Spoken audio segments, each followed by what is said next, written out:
Hi, magandang tanghali po mga kababayan ko sa lungsod ng Maynila. At sana po ay nasa mabuti kayong kalalagayan at malusog na pangangatawan ngayong tanghaling ito. Mga kababayan, meron po kaming espesyal na announcement patungkol sa mga pinagandahan at pinagpaplano ng inyong pamahalaang lungsod upang kaharapin sama-sama tayo na labanan itong lumalalang sitwasyon ng COVID-19 virus sa ating lungsod. Mga kababayan, halos humigit kumulang 6 na linggo na po tayo na under the ECQ. No? At marami na rin tayong napagdaanan, marami na rin mga polisiya, marami na rin mga at least konting ayuda na binibigay ang pamahalaan. At napalaki ng panahon at resources na ginugugol natin sa ating mga healthcare facility upang tugunan ang mga nagkaroon ng contagion or infection nating mga kababayan. At patuloy itong lumalaki at pinalalaki ng inyong pamahalaang lungsod. At nang sa ganoon ay kung sakali talagang dumating ang oras, ay laging maging handa ang ating pamahalaang lungsod ng Manila, partikular na sa healthcare sector. Pagkaganon man, mga kababayan, ay maraming effort na kahit na marami ng effort ang nagagawa ang pamahalaang lungsod at ang ating national government ay patuloy pa rin ang paglago ng ating kalaban o itong ating kinakaharap na krisis. Partikular na sa isang area sa lungsod ng Maynila o isang distrito na mas kilala nating Sampaloc area. Sa masusing pag-aaral ng mga iba't ibang departamento nakatuon sa krisis na ito, ang Office of the Mayor, Manila Police District, Manila Health Department, at iba pang mga ahensya na ating katulong sa paglaban sa ating krisis, ay nag-isip kami ng medyo bago at medyo mas mahirap na pamamaraan. Kaya kung bakit masusuy itong pinlano at nagkaroon ng maraming konsultasyong naganap at hindi lingid sa inyong kaalaman na nag-conduct ng mga meetings, consultation sa barangay o sa komunidad ang iba't ibang kasapi ng pamahalaang lungsod ng Maynila. Magkaganon pa man, ay kailangan na nating desisyonan, mga kababayan, at subukan ang isang kakaibang bagay. Hinihingi ko lamang sa inyong lahat, mga kababayan, ang pakikiisa po. Ito pong ating gagawin ay para sa kabutihan ng lahat, lalong-lalo na sa mga kababayan nating masyado nang napeperwisyo sa lungsod ng Maynila at partikular na sa mga kababayan nating mga taga-Sampaloc. Marami pong mga taga-Sampaloc ang humihingi ng tulong sa lungsod ng Maynila na magkaroon na po ng total lockdown o hard lockdown dahil sa marami namang sumusunod sa panawagan ng Pangulong Duterte na kung wala rin lamang gagawin na mahalaga sa labas ng bahay sa oras ng araw, ay manatili na lamang sa loob ng bahay. Marami na rin pagod, puyat, naiinip, at nahihirapan. Maraming sumusunod pero may mga iilang hindi sumusunod. At itong kakaunti na ito na hindi sumusunod ay siyang nagdadagdag ng bilang ng paglago at paglaki ng infection sa ating komunidad. At para po sa inyong kaalaman, base sa datos kagabi, alas 5 ng hapon, kahapon, no? Ay ang Sampaloc alone ay meron na pong 99 na COVID-19 virus carrier na mamamayan. At ang Sampaloc din ang pinakamalaking exposure or what we call the PUI, persons under investigation, umigit kumulang 285 na individuals.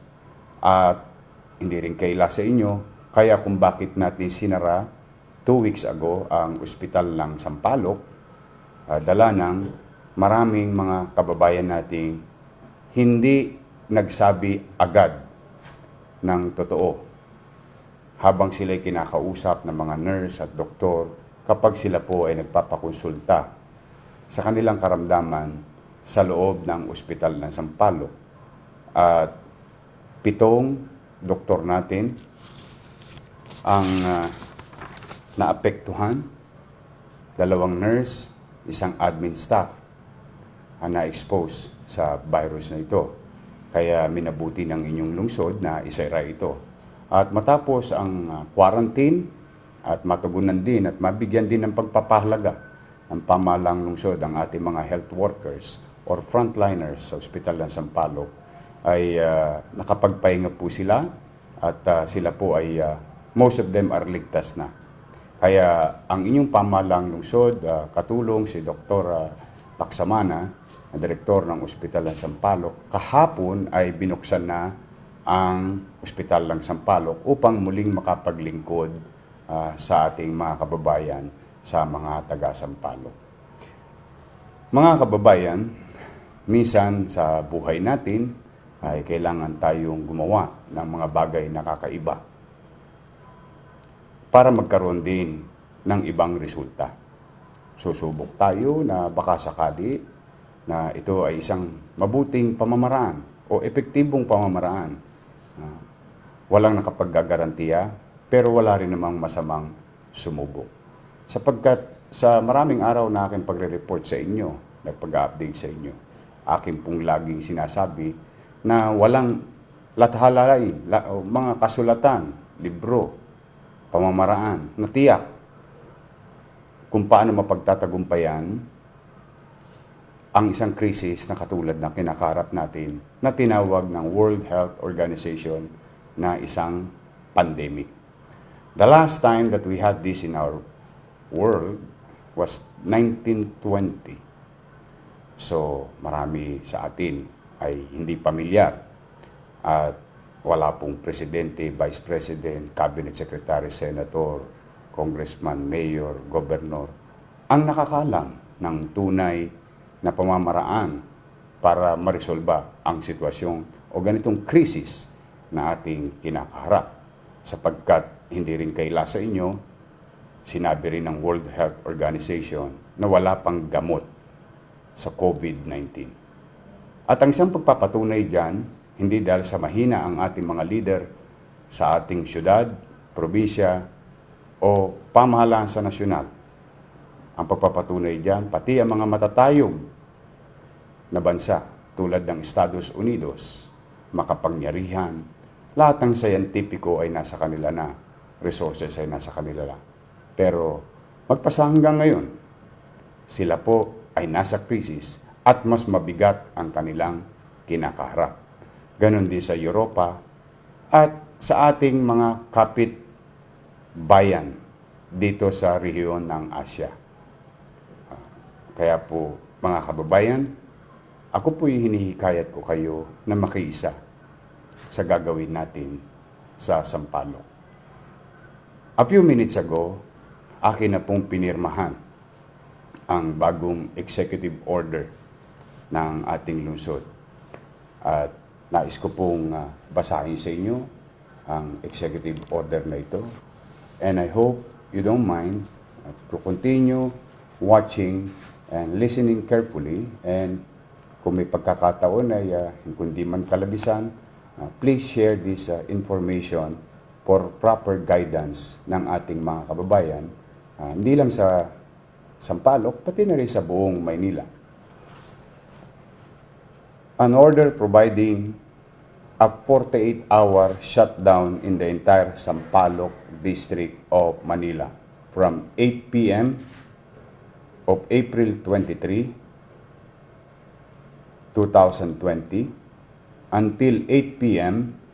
of April 25, 2020 for purposes of disease, surveillance, verification, or testing and rapid risk assessment in relation to COVID-19. Ibig sabihin, sa Huwebes, alas 8 ng gabi, magsisimula.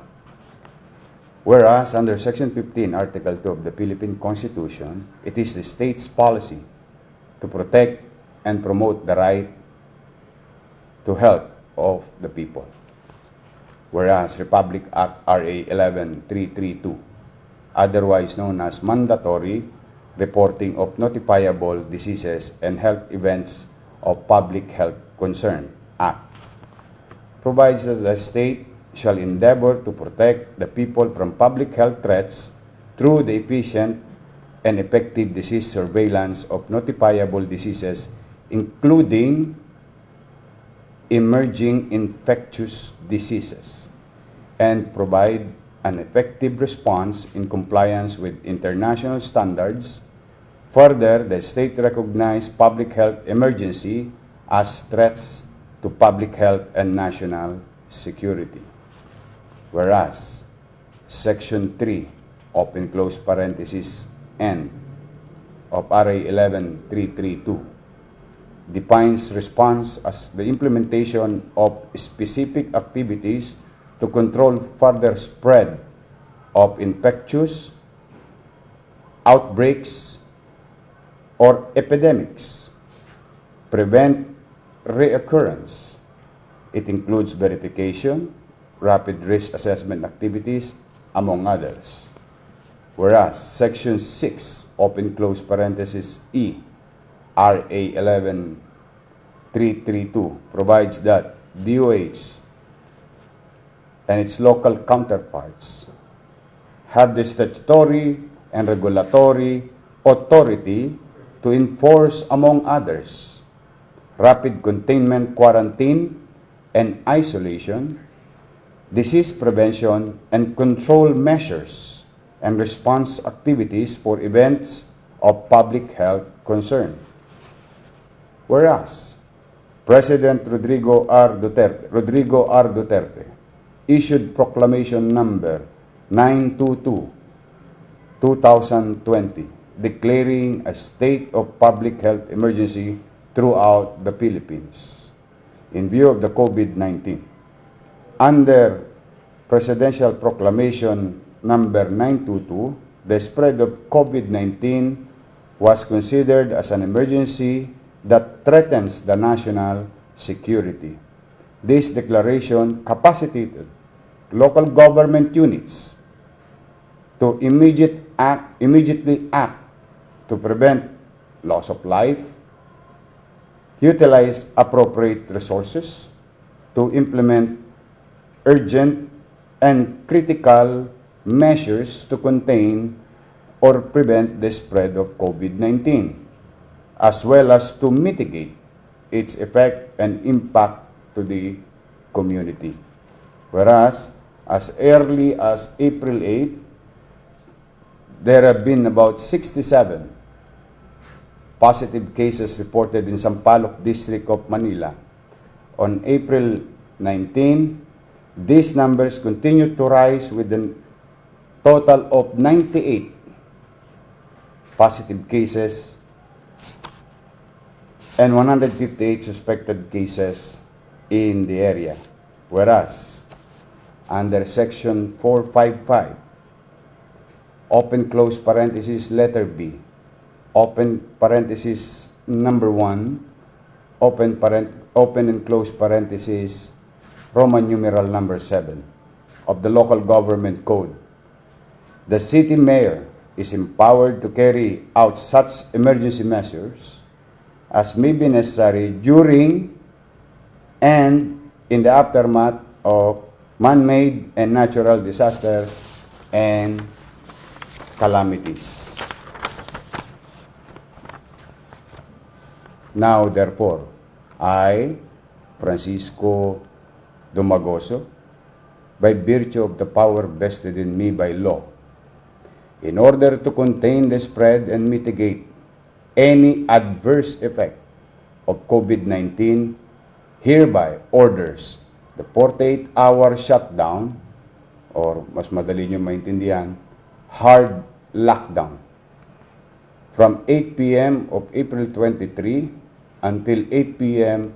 of April 25 of 2020 of the entire Sampaloc District of Manila for purposes of disease surveillance, verification or testing, and rapid risk assessment as the city's response measures to the imminent danger posed by COVID-19 to the said locality as well as the entire city. During the shutdown period, all residents of the said district shall be strictly confined to their residence and are prohibited from going out of their houses except the following. A. Health workers residing in the district such as doctors, nurses, hospital, clinic aides, and laboratory and dialysis technician during a health-related emergency. B. Officers and members of PNP, AFP, PCG, and government workers rendering emergency frontline services, border control, and other critical services. Letter C. Service workers who are working in pharmacies, drugstores, and death care service establishment. Letter D. The officers of barangay, chairpersons, barangay secretaries, barangay treasurers, kagawads, and the executive officers, o mas kilala natin as EXO, yung head po ng mga tanod. Letter E. Workers in the media industry, duly accredited by the Presidential Communication Operations Office and IATF. All other commercial, industrial, retail, institutional,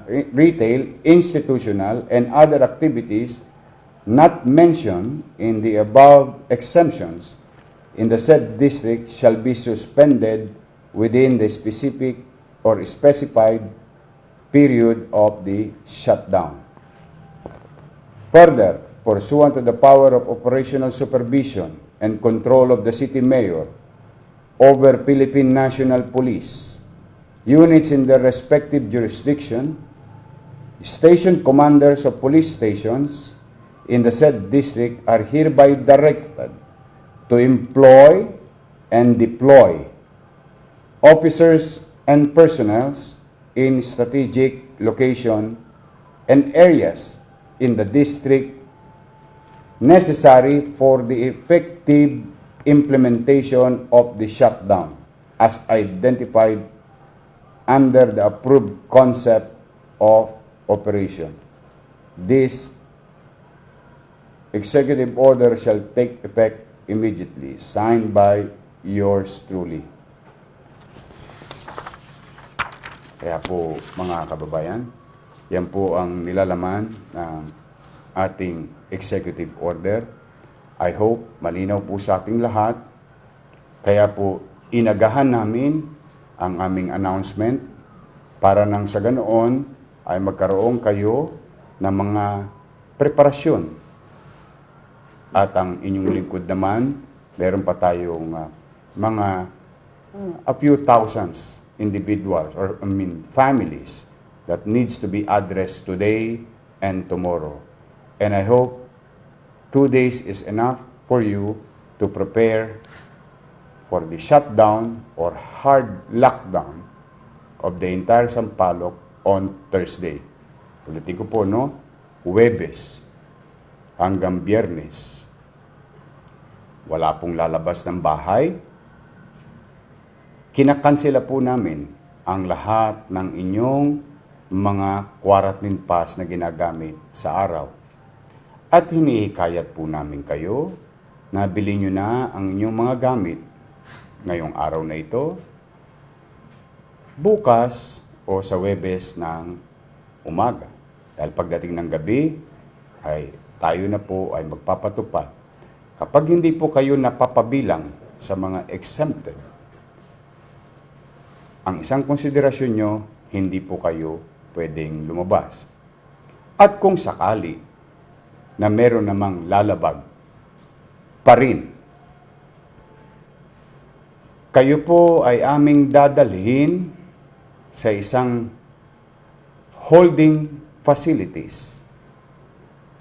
Instead, nadali namin kayo sa mga jail room ng mga presinto at baka makahawa pa kayo sa aming mga pulis at sa aming mga nakakulong sa mga jailhouse ng aming mga presinto. Kayo po ay ilalagay sa isang sports complex. Sama-sama kayong ilalagay doon at mananatili kayo doon hanggat meron po tayong, hanggat epektibo po yung ating executive order. Ayaw po natin gawin yun sapagkat hindi naman po mahirap ang ipinakikiusap sa inyo ng pamahalaan. Alam ko pong gusto nyo nang makaahon sa kinalalagyan natin ngayon sa pagkayamot, pagkainip, at alam kong gusto nyo nang bumalik sa normal at umpisa nang makapagtrabaho. Sa aming pong palagay, sa masusing pag-aaral, at sa maliit naming kaalaman, isa ito sa mga makakatulong na kung saan and hoping na mapababa natin ang bilang ng contagion ng nasabing virus na COVID-19. So muli sa ating mga kababayan sa Sampaloc, minsan maasim man ang suka, kailangan nating inumin. Kailangan nating magkaisa. Tulong-tulong tayo. Tumasa kayo sa maliit naming kaparaanan, ay lagi ninyong kaagapay ang inyong pamahalang lungsod, pamahalang nasyonal sa pamumuno ni Pangulong Rodrigo Roa Duterte. Yan lamang po at sana nagkakaunawaan tayo at sana sapat na ang impormasyon at sapat na ang panahon na ibinigay namin sa inyo para kayo'y makapaganda. Ngayon, kung sa tingin niyo po ang inyong mga kaibigan, kakilala at mga mahal sa buhay ay hindi nakapanood ng broadcast na ito, nakikisuyo po ako. Please share it to them. And please watch the entire broadcast for proper information dissemination and guidance of everybody. So muli, sa inyo po, nananawagan po ako. Katulad ng panawagan ng Pangulo, solidarity o pagkakaisa. Kaya po natin ito. Mahirap, hindi madali, maraming sakripisyo, pero pasasaan ba? May awa ang Diyos, makakaraos din po tayo. Magandang araw po, pagpalain nawa kayo ng poong may kapal. Manila, God first. Thank you.